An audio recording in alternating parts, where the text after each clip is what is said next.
Hey now. This is Chase Offield, the host of the Offshore Explorer podcast, coming at you live from Laguna Beach, and just checking in post Balboa Angling Club Masters.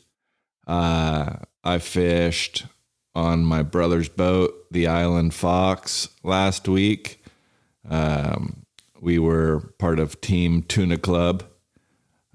It was us, Osprey, Pescador with Doug Daniels and Kenny Knight, and Team Magellan led by past Masters champion Rob Webster, who currently has a tremendous year going for the Tuna Club. Pretty much a guaranteed Angler of the Year honors headed his way. He has set a pending IGFA world record earlier this year with a 200 some odd pound bluefin on 30 pound Dacron, which is just a remarkable catch by any measure. And just today, got a photo of him with a 200 plus pound swordfish on regulation Tuna Club tackle. Looked like 50 pound Dacron, I believe. So he's having a monster year, and looking forward to talking with him and getting him on the podcast soon, and hearing all about the details of both those lifetime catches or once in a lifetime catches. And anytime you can set a tuna club record and an IGFA record with the same fish, you have something pretty historic. So bravo to Rob on just an epic year so far. But anyhow, we were fishing on my brother's boat, and we got some dope about some fish up off the Northern Channel Islands, up off Santa Cruz, and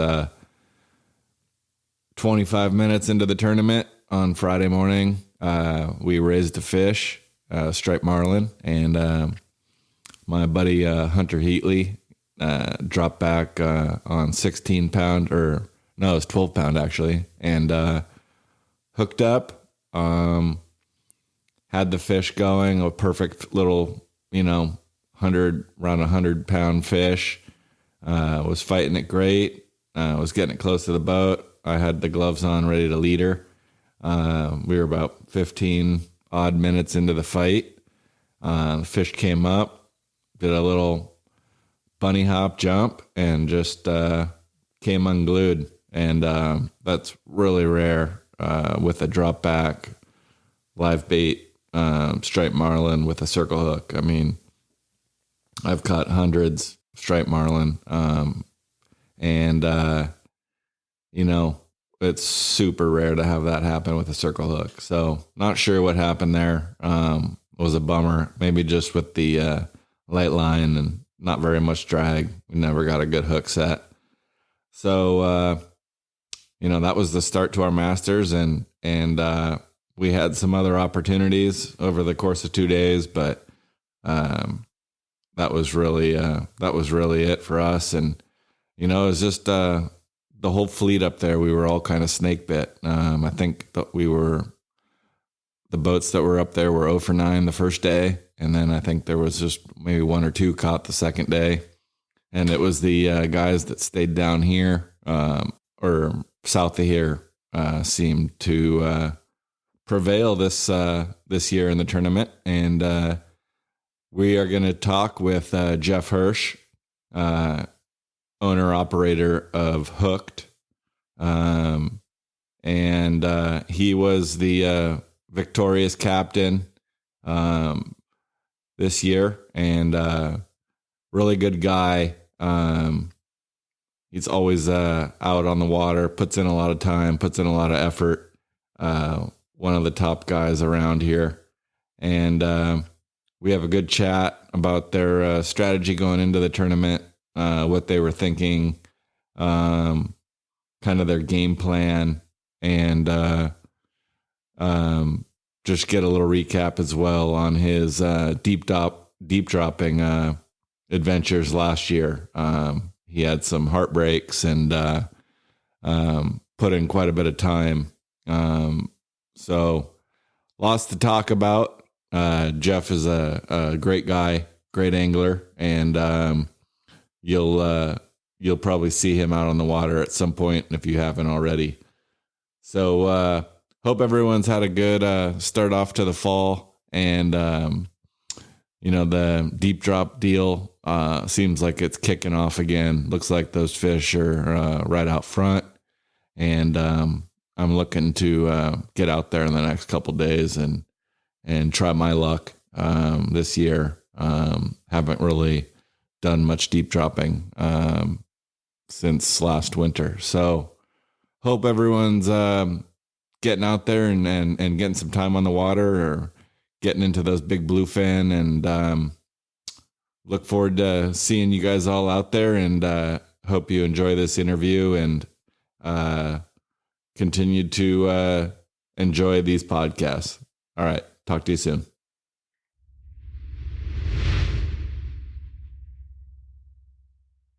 All right.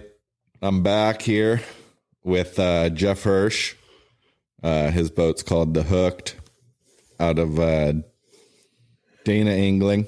And congratulations on being the 2020 champion. You guys did a great job. Thank you. Thank you, Chase.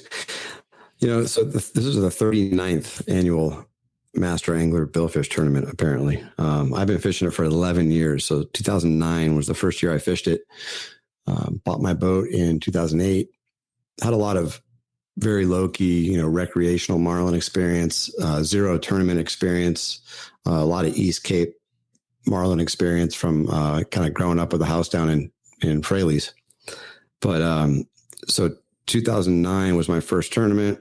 And that first year of participation, we released a fish on 16 pound bait fish. Steven Shaver released that fish for me or for us. And I was like hooked ever since. So just the whole idea of light tackle marlin fishing is, and the hunt is super challenging. Love it. Is the Masters pretty much the only marlin tournament you fish in, or does Dana run any marlin tournaments? Or yeah, I mean, Dana Angling Club is definitely the only kind of inter-club tournament that I fish. There's a couple like super casual tournaments that we have within Dana Angling Club, maybe 2 or 3 a year, that are focused on marlin fishing. And really over the last couple of years, I haven't fished those much just based on, other obligations. Mm-hmm. But the Masters is certainly something I've always looked forward to. And I've heard it many times before, but Southern California marlin fishing and the idea of this light tackle marlin tournament becomes somewhat of an obsession. And it's no exception for me, in the sense that, I think about it like nearly every day, certainly weekly. I think about the tournament, and the time leading up to it is super exciting. The thing that I really like about the BAC Masters is it's kind of taken over as the premier marlin tournament in our Southern California bite, with the money tournaments all but gone. I think everyone's kind of has the Masters circled as the event that you want to win, and kind of, put a feather in your cap as one of the top marlin boats. And, it attracts most of the good guys that fish locally now. The fact that it's light line, all IGFA rules, I think makes it really fun. So yeah, I mean, there's no doubt. I mean, if you look at the fleet of boats that fish, I mean, this year there were 42 boats, I think, signed up. But, boats like, Joint Venture, Pescador, multiple winners, um, Flying Fish, Magellan. Yeah, I don't know which ones I mentioned already, but a lot of boats that have very, very talented crews that really take it seriously. I mean, I take this tournament so seriously, but at the same time, you got to have fun to make the set the vibe and relaxation necessary to succeed. Yeah, and then you also have Joker, Swagger, Prospector. So I mean, all the guys, all the guys that are out in the grounds, and it's a it's a small group. It's a tight knit group, the marlin fishing guys, and I think it's fun to compete for 2 days out of the season, and the fact that it's not a money tournament, that we're all competing for, just for the prestige of the event, and I think that makes it even more special that it's not just purely about winning money or getting a check.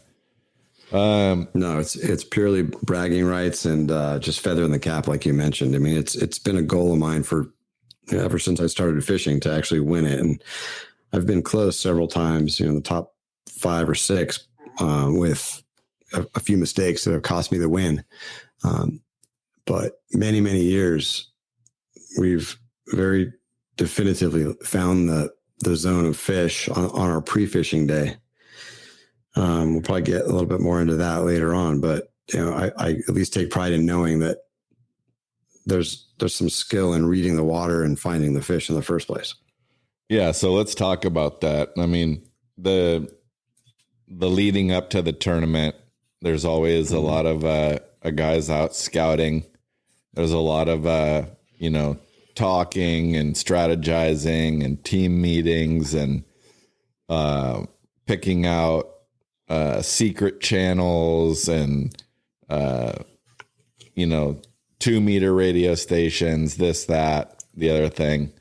And then, the night before the tournament, it can all go up in smoke because you get the last minute report.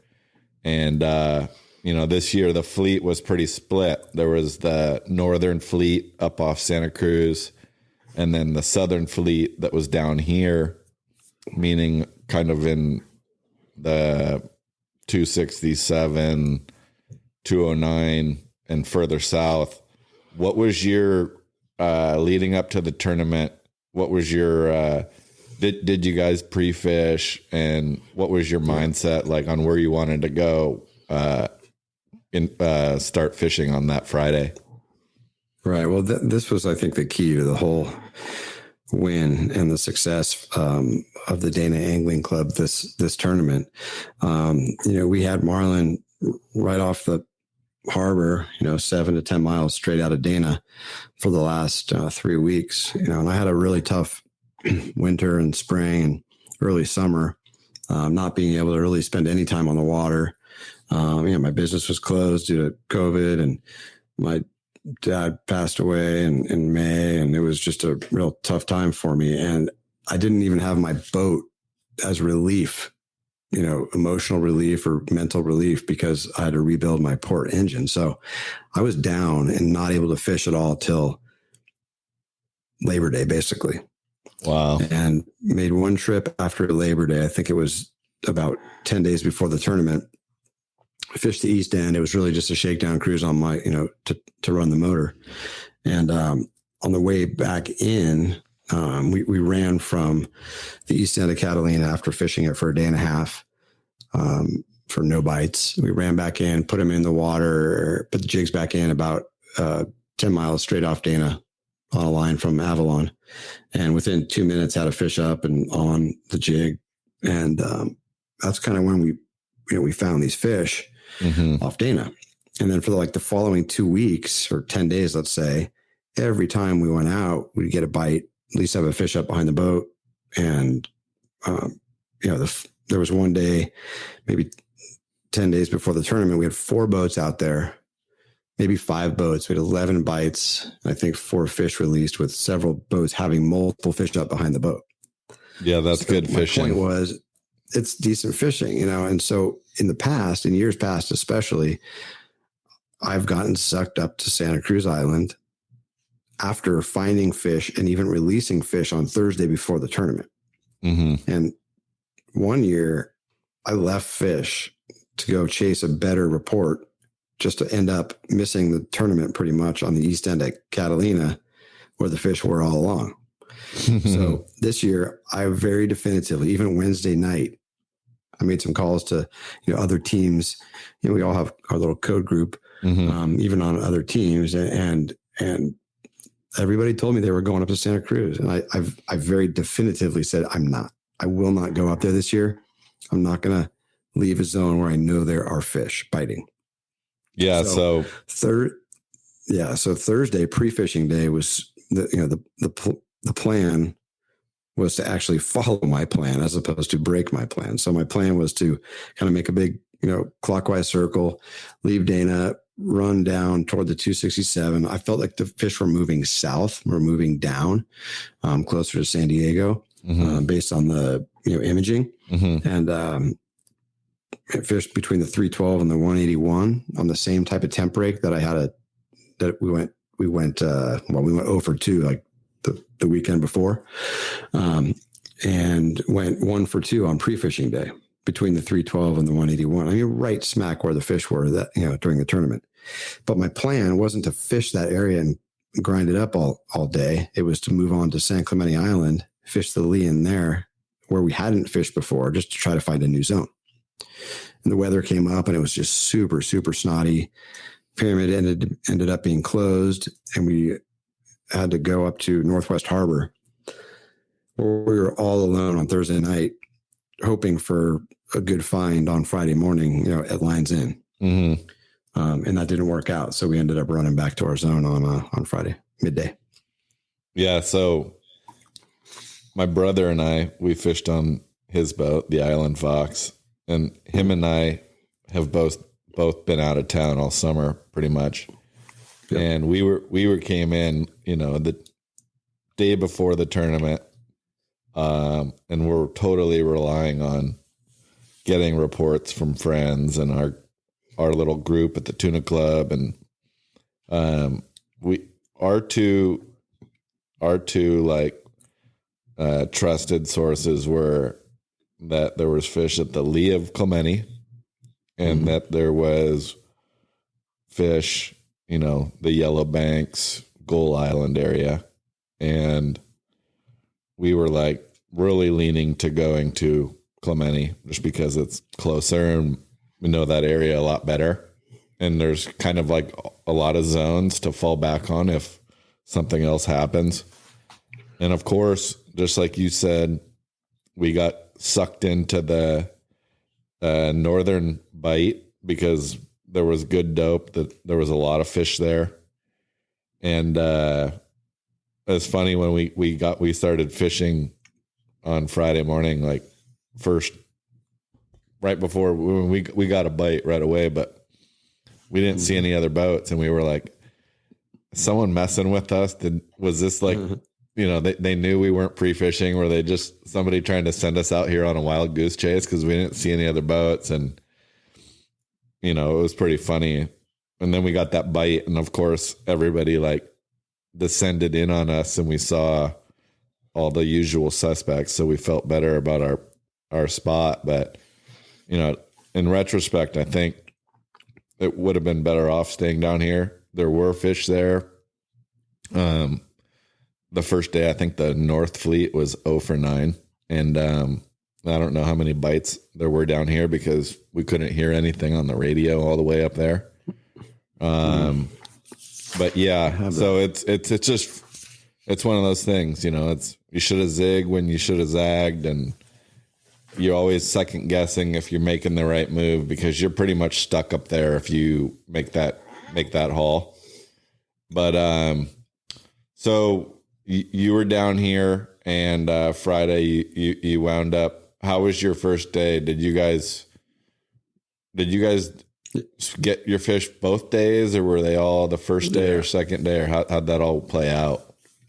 Yeah. So just backtracking a little bit, every pre-fishing day, whether it was on my boat or on a friend's boat, we had fish that were just hot up on the teasers, teased them right to the transom, could barely get them off the teaser, but they were really good bait and switch opportunities, which is one thing that I would say, we're really good at, as opposed to others who capitalize on the tailors and the sleepers. I mean, we could do that, but not nearly as good as we can behind the boat. So that's another reason, by the way, Chase, that we chose that area, because it was the type of fishing that we knew we were good at. Right? Yep. So, and not only that, but my other teammates. So we had, Hefe, a 35 Cabo, Royal Slam, a 35 Cabo, and Wait and See, a 35 Cabo. So we had all three of these boats, these teammates that were catching fish the prior 2 weeks in that zone too. And remind me what type of boat you have? A 48 Riviera, enclosed flybridge. Okay, tower. That's right. That's what I thought. So, so we started out Friday with some windlass issues in Northwest Harbor. Couldn't retrieve the anchor. We had 150 feet of chain. So we manually did that and started a little late. Worked out fine, but we were a little behind. And our other teammate, Hefe, they anchored up for the night at White Rock, San Clemente Island, and they had a bite the day before in that Leah Clemente there, in really, really rough water. I mean, really snotty, almost unfishable actually. But they had a bite. They saw a quick tailer, came behind the boat and bit. So we knew there were fish there based on, Ken Hessian and the Motivators report from that prior weekend. But we felt that it was going to be not fishable because of the weather. So it was already, rough and capping at 8:00 in the morning. So we pulled the plug on that zone, brought the jigs in and ran downwind to the 181. And my plan was to put our jigs in right on our numbers from the day before where we released the fish. And there wasn't, the water was nice. I mean, really blue. In fact, on the way over there, we kind of wasted some time and stopped on a kelp that was loaded with Dorado. We caught 5 Dorado and some yellowtail. Nice. For dinner. So that was good little bonus. Yeah. Anyway, we got back to the zone at 181 and put them in. The guys were catching fish. I mean, it wasn't by any means, wide open, but, fish up behind the boat here and there. And about 3 o'clock, I think on Friday, same thing. We had a fish up just hot on the teaser, couldn't get it off, teased it right beyond the whitewater wave to the corner. And we had a 16-pound drop back in.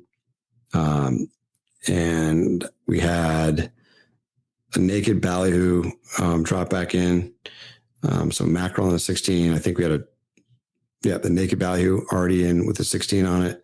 And then Dave Connect came down, put the last drop back in, which was a pitch bait, ballyhoo with the skirt on it, a pink skirt, juggerhead, and literally hand fed the thing. I mean, like from rod tip to mouth, pretty much.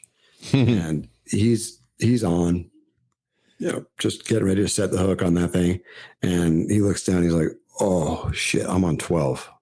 So this is crazy because Dave is an amazing angler. I mean, super experienced, long range, whatever, short range, everything from bass to, tuna. Yeah. But he's never caught a Southern California marlin before. Oh, you're kidding. So we were kind of, we were giving him grief on that. And, I had confidence that he had the angling ability with our coaching and with, Paul Laporte having caught fish on 12 before, but I hadn't captained or whatever, skippered a boat on, with 12 before. So we worked together, like just verbally, like communicating, on how to run the boat and stuff. And the fish cooperated. And, as usual, you have opportunities even before 10 minutes, before that 10-minute mark to tag the fish. But we wanted to wait till 10 minutes. And so just played it nice and easy with the boat maneuvering. And I think it was 20 minutes, 24 minutes or something like that. We released the fish. And we're on the board. And that was the first 12-pound fish. The first 3 actually were broken off all up in the Santa Cruz Island area, either broken off or DQ'd. So we were the first 12-pound fish of the tournament, which is always a good thing. So I need to bring up a couple points. Mhm. First of all, are you running straight teasers? You got no hooks and anything behind your boat?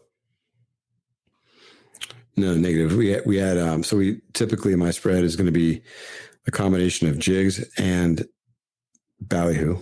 Okay. With 2 squid chains from the bridge teaser reel, with mold craft, usually one wide ranger and one super chugger. Okay. With ballyhoo tucked in like noose style, in the skirt. Yeah. And some years they're on it, and some years they're not. This year, I would say every opportunity I've had has been on a ballyhoo. So we run 2, like on the second wake, squid chains with the mold crafts with the ballyhoo tucked in. Again, no hooks on those teasers, and then short corners directly inside of those. One might be literally 2 or 3 feet away, naked ballyhoo. Okay. And then maybe on the trailing wave on the opposite side, we'll have a skirted ballyhoo or a jig. Mm-hmm. And then on the riggers, I'll usually go 2 riggers or two jigs with hooks in them, or a skirted ballyhoo and a jig, and then sometimes a stinger.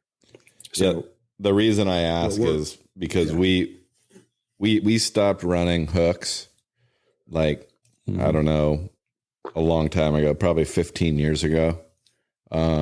Just because we take pride in our drop back game as well. And I feel like if I hook a fish on a drop back, I'm 90% chance if a fish comes up in the jig, like 90% chance gonna hook that fish, and then, probably 90% chance of landing it. Whereas with a jig fish, I think, you get so many foul hooked fish and just kind of bad hook sets with the jigs that it's, probably drops down to like 50-50 on whether you're going to land a jig fish. And so we went away from hooks in our jigs a long time ago. And I just was curious if that was something you guys were doing. Sounds like you run a couple with hooks. And then the other thing was, just if there's anyone that's listening that's not familiar with the rules of this tournament, if you get a marlin to the boat in under 10 minutes, you have to tag it. And I think that they just do that because, you get a crazy fish that you hook and it just kamikazes at the boat. It takes a little bit, there's a little bit more involved to getting a tag in the fish and then popping the leader. So I think that's the reason for that 10-minute rule. Just so people know what we're talking about. Yeah, it adds a little bit more, sport. Once you get that fish, realizing it's hooked, then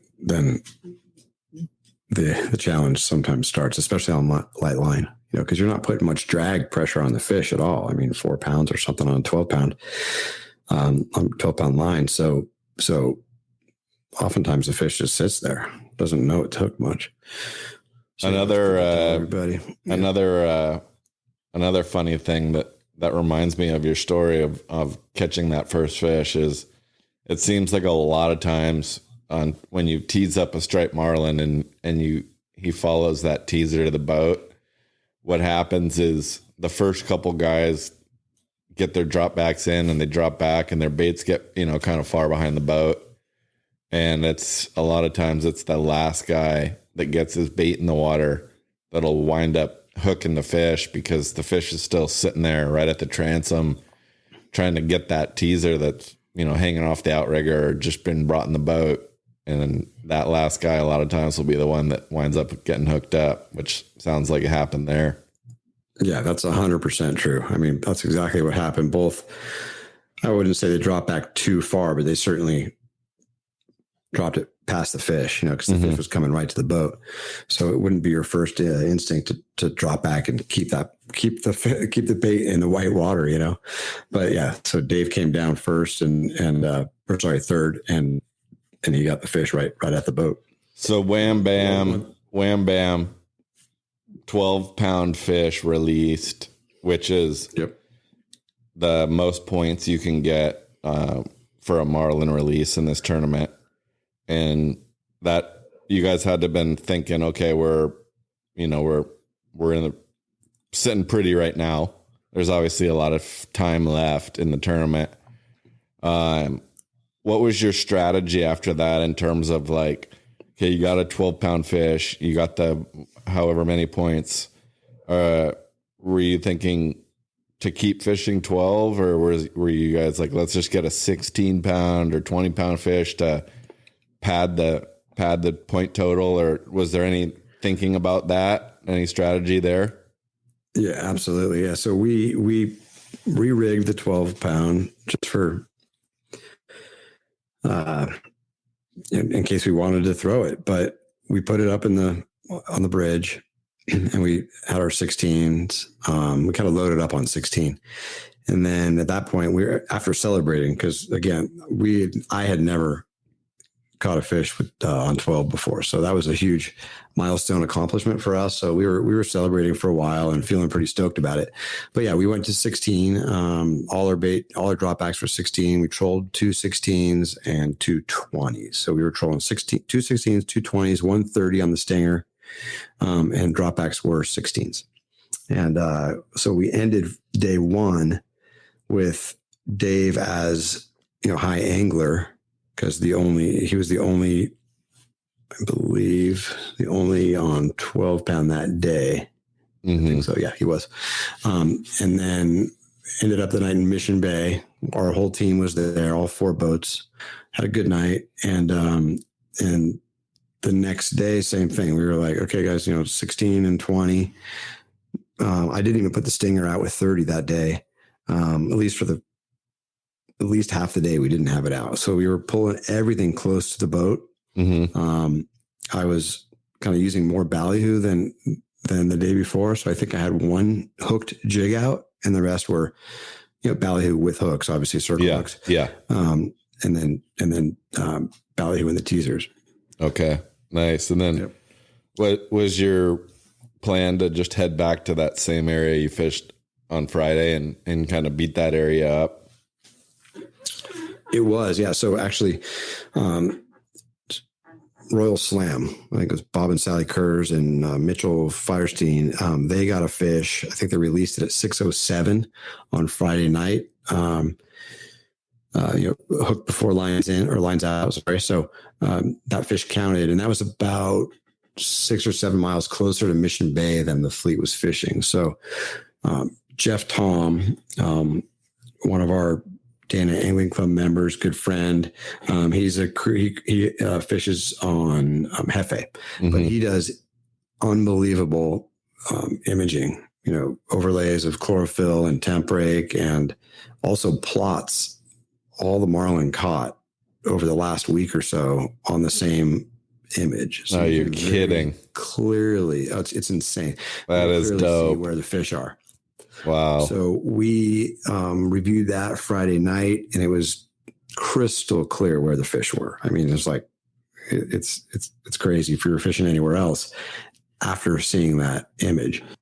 So I'm super into that ocean imaging stuff, because I'm not really good at it, but I'm like, I'd love to look at the satellite images and look at the temp breaks and stuff, because I think that's something that's, real separates the good guys from the guys like me that are probably just average. But when you guys get a really good picture like that, and he kind of like plots it all up, what exactly are you looking for, or what did you see on there? So first of all, I personally don't use ocean imaging. I use Terrafin, but the Terrafin app, if you don't have it, is really cool because it will show you where you are on the image, on the actual, the breaks.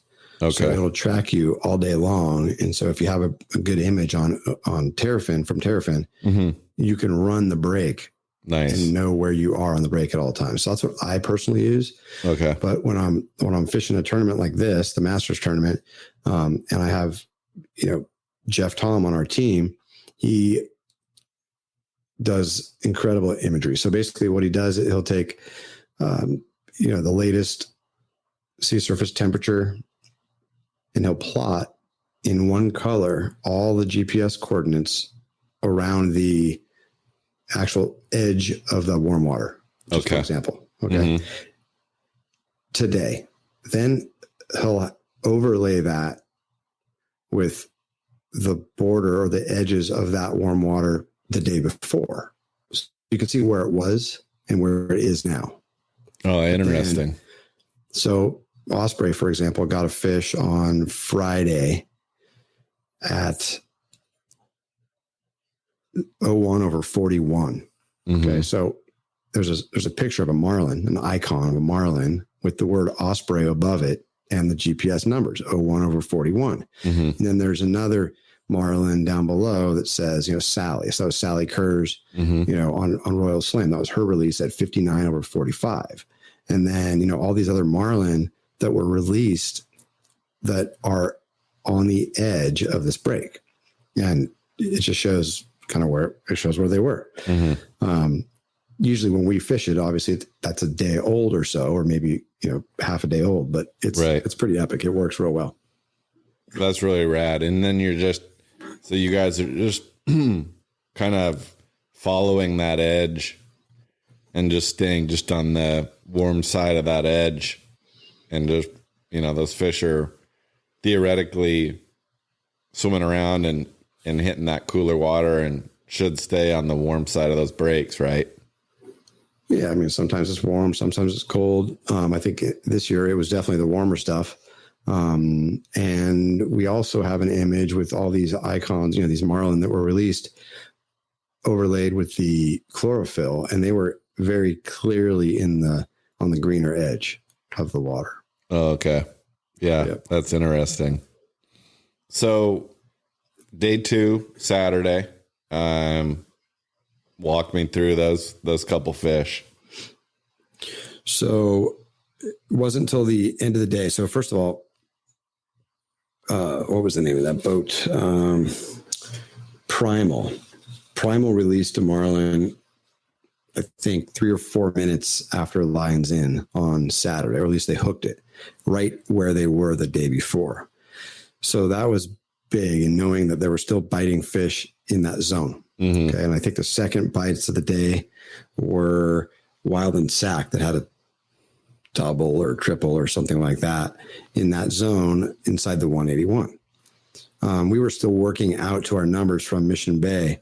So at the time that Wild and Sack got bit, they were one of the only boats there, and subsequently kind of thought they found those fish. Mm-hmm. But that's kind of where we were fishing the prior day. Right. Clearly where we got our fish on Thursday. Right. But so yeah, day went on, and, we were still, I think we still had high angler because there wasn't, Jimmy Decker actually was high angler midway through the day on Saturday, because he had 2 fish on 16, one from Friday, one from Saturday, I believe. So end of the day, Hefe, let's say middle of the day, Hefe had a Taylor that came behind the boat and ate, again, really close to the transom, took a 12-pound drop back, and Sean, their angler, released that fish. So, and then we had Royal Slam get bit, and we had Wait and See get bit. Gambler came in and picked off a fish like super close to the fleet of boats. Mm-hmm. So at one point in time, we had 3 out of 4 of our boats that were hooked up, and then nice. I made a tack kind of right through the middle of everybody, and had a fish super, super hot on the teaser again. And before we can switch it over to a bait, it ate the short corner jig. That was a Tommy Nykirk kind of Murayama pink and blue, light blue, killer lure. I love it.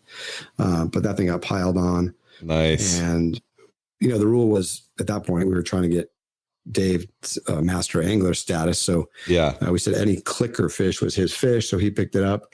After looking at me for permission, he picked it up, and we were on 16. So that was another 20-minute fish. Went real good, real easy, and got the jig back on that one. So that was good.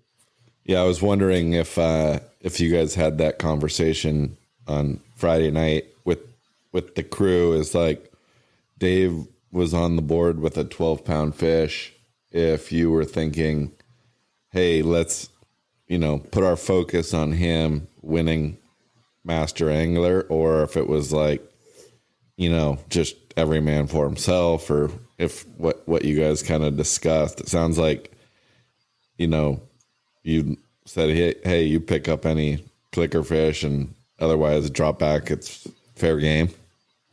Yeah, no doubt. I mean, we had discussions even before we started the tournament on pre-fishing day to explain to Dave kind of what this tournament was all about, because he'd never fished it before. Mm-hmm. So yeah, no doubt we had him targeted as master angler, and everybody was super respectful of that. I mean, nobody touched a jig rod, trolling rod, and it was kind of cool because the rod would scream off, and we had dropbacks out to try to double up, but yeah. Ultimately, Dave looked up at me and was like, all right, am I ready? Yep, go grab it, and so. Nice. That's awesome. Real good.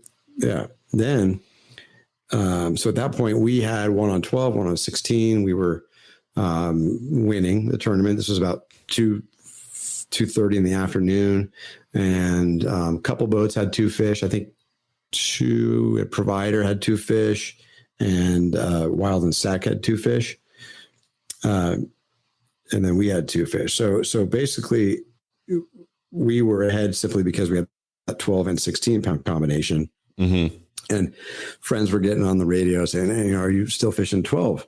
And we talked about it. We're like, hey, let's just put 30 out because we don't need this fish. We just need a bonus fish, right? Just to kind of pad our lead. Mm-hmm. But Paul Lepore, a great friend of mine, he's like, why? It's working.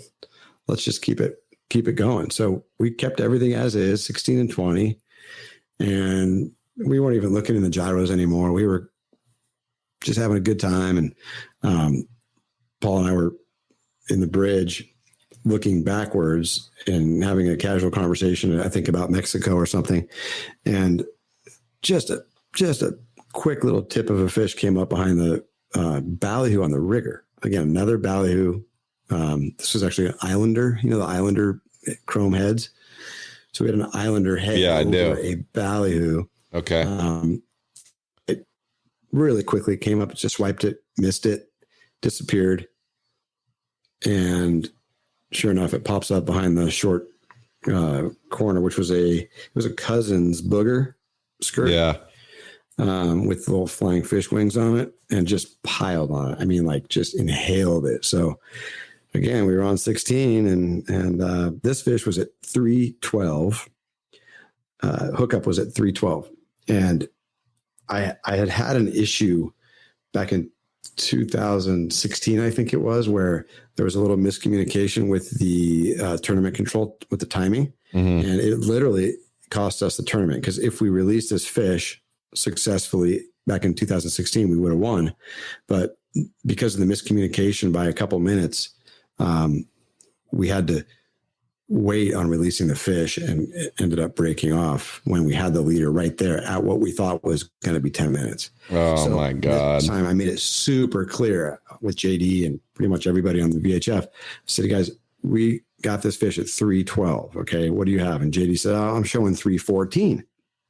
So I said, nope, 312. We tried to call you twice, 312. So we said, okay, 312. So this fish was just, again, super cooperative. It kind of dogged us once and went deep, but came right back up, and timing was perfect. It came back up that second time, and I say, ready? Are we going to get this fish? And it was like 9 minutes and 50 seconds or something like that. And I'm on the radio with JD. JD, hey, we're going to release this fish. We're good to go. 10 seconds, and then I back up real nice and hard, and Paul leaders the fish, and unfortunately we lost that jig, but we had leader in hand clearly on release, and it was like 10 minutes and 5 seconds or something like that. Super, super close. Jeez. Well within the rules of, needing to tag a fish under 10 minutes. Yeah, for sure. Yeah. So at that point we were super stoked, and hard work paid off, and different types of fishing lead to different types of angling and success. And like, this was our year to win because of the way the fish were biting. Just happened. Super cool. Yeah, definitely. I mean, I think obviously to win a marlin tournament, you got to get a little luck, but you also got to capitalize on the opportunities you get, because generally you're not going to get a ton of chances in SoCal marlin tournaments. I mean, even if the fishing's good, you're only going to get so many bites. And, I always feel like if you get a fish behind the jigs and, for some reason you don't get it, that's really sucks, because it's like, you're only going to get so many looks. And it sounded like, I think so you guys went 3 for 3, right? 3 for 3 in tournament fishing and 4 for 5 for the 3 days. Which is, that's epic. And, that was good. This was like, I think this was the most I can remember where the most fish lost. Our fleet up north, the first day 0 for 9, and all really good anglers, really good boats. And I don't know, fish were real aggro up there or something, or I don't know. I mean, there was something in the water up there. The fish were big, fighting hard. There was, everyone had their hands full, and it sounded like, you got some fish that cooperated. You had good teamwork, and that's the recipe for success. That had to have been good feeling, and to get the team win for Dana, and then also high boat and have your guy get high angler too. I mean, that's the trifecta. Yeah, it was great, and the communication between our team boats, the 4 boats, was unbelievable. We had 8 releases out of a total of 20 fish caught for the tournament for our 4 boats. And I think I'm going to say out of the 8 releases, we probably had like 10 to maybe 12 opportunities, fish up behind the boat. So, or bites, let's say. So yeah, we were in a little zone, a little nugget of water that worked. And I think the first, the first 5 out of 7 fish hooked were in grid 10 up there. So the first, half a day at least, it was like, oh man, I don't want to go up there, So you had I need to ask you about your deep dropping adventures last year. You were out there all the time, and I know you had several close calls. Give me a little recap of your 2019 deep dropping exploits and a few of your close calls, because I know you were one of the guys that was routinely out there, and I know you had a lot of near catches. Yeah, I know we had one real close to you. Yep. That you saw that fight for, I don't know, close to an hour, and we lost the fish right at the boat. But basically, yeah, it all started during the Masters last year for me, where I did not want to kind of be swayed away from the marlin fishing to fish swordfish, but it was the thing to do last year, and we weren't prepared. I mean, we didn't know what we were doing, so we kind of winged it, and honestly didn't really enjoy the experience for that first time during the Masters, because we wanted to be marlin fishing. But since the marlin fishing was bad, we tried it. But after the tournament, we were like hot after the sword fishing, and it was fun. I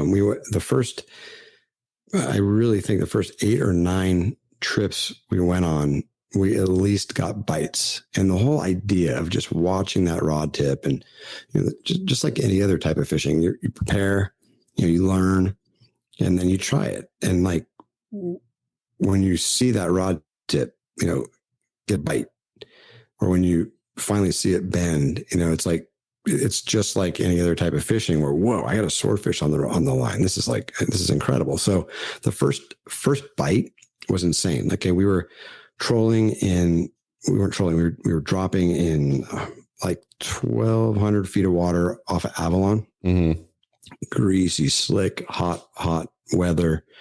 And there was no current whatsoever. I mean, zero current. And I didn't feel right about it. So I put the boat in gear just with my trolling valves, super slow, like 1 to 2 knots. And sure enough, in like a minute, the drag starts pulling out. I'm like, what? Maybe we're on the bottom or something. I didn't know. And seriously, no clue. So I stopped the boat and, nothing's on the rod. I mean, nothing's there. And then a couple minutes later, like very clear, like tick, the rod tip just barely, just a little nibble, right? And then it comes back again, and then it goes slack. I'm like, holy crap! So I'm just like bringing all this slack. We're super excited, probably too excited at that time, and I'm like harnessed and ready. And there's nothing. It's the stupidest, just cranking in all this slack. Yeah.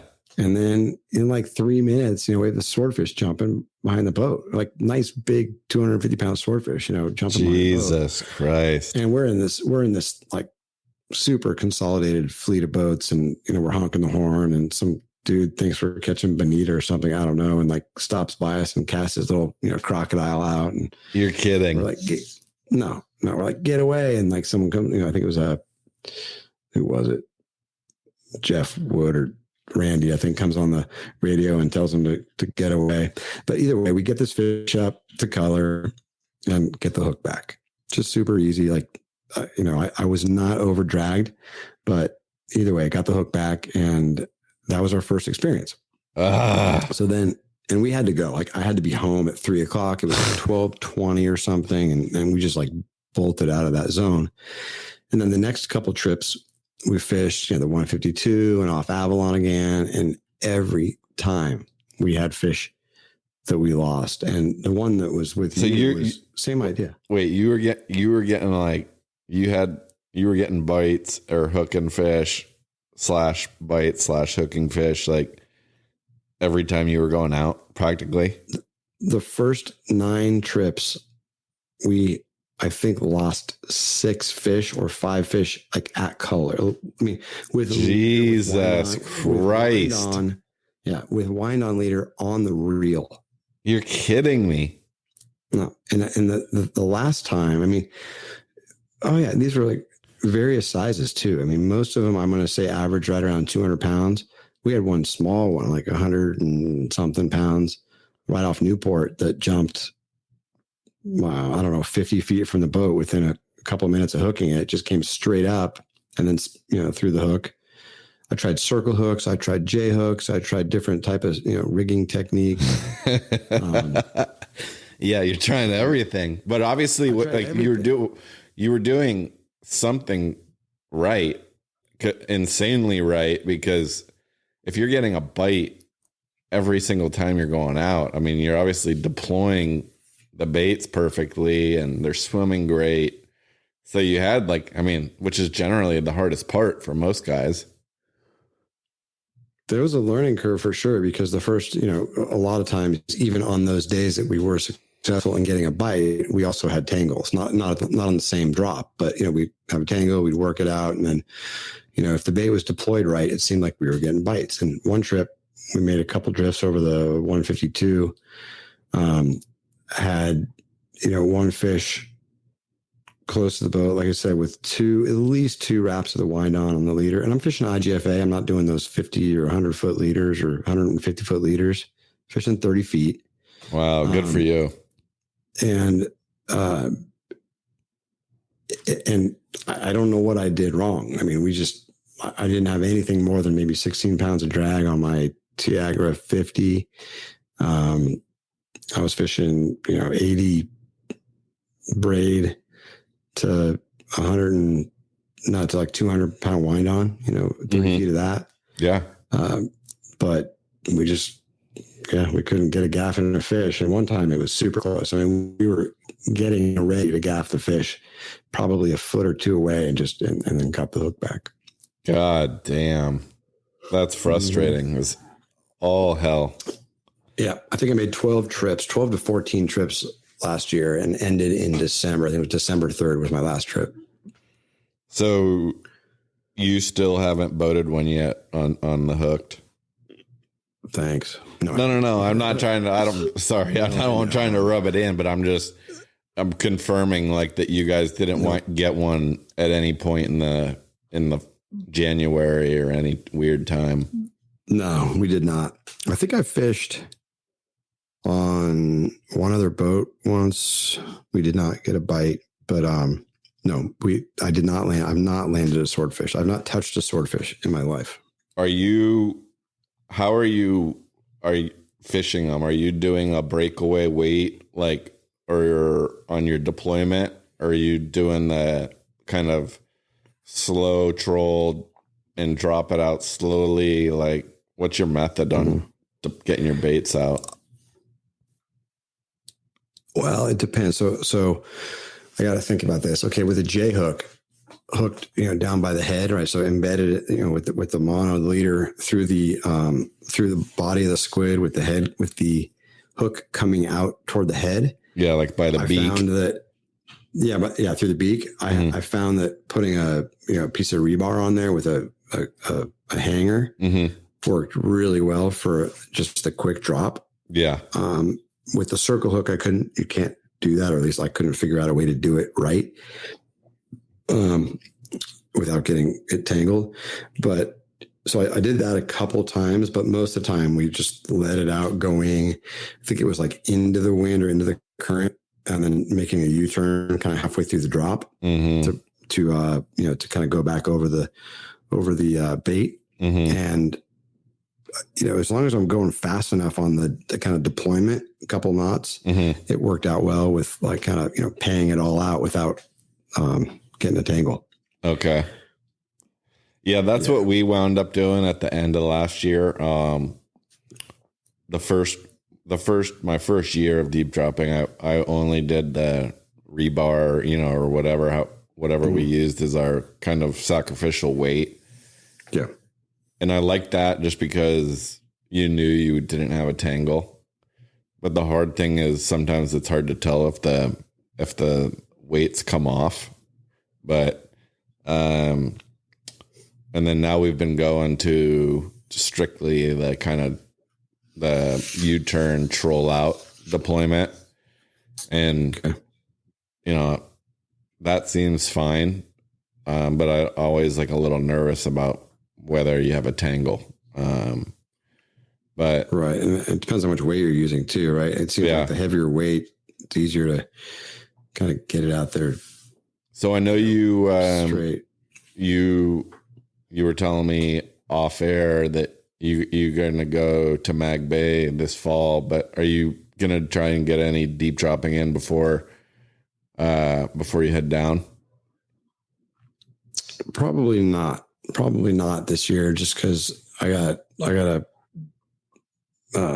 make as much time with my family as possible before I leave, and also I got to get the boat hauled out at Basin before I leave. I just found that out yesterday, so I'm not gonna have a ton of time to get the boat ready and cross off all the things I have to do right before I actually leave in a month, I think, from tomorrow. Well, that's gonna be an epic trip. Mag Bay obviously is heaven for fishing and marlin fishing and everything, really. But that's great. Congrats again, Geoff. Well earned, well deserved, and wishing you success this fall down in Mag Bay, and hopefully you guys have a great winter/fall season down there. Cool. Thank you. I appreciate the opportunity to talk about something I love.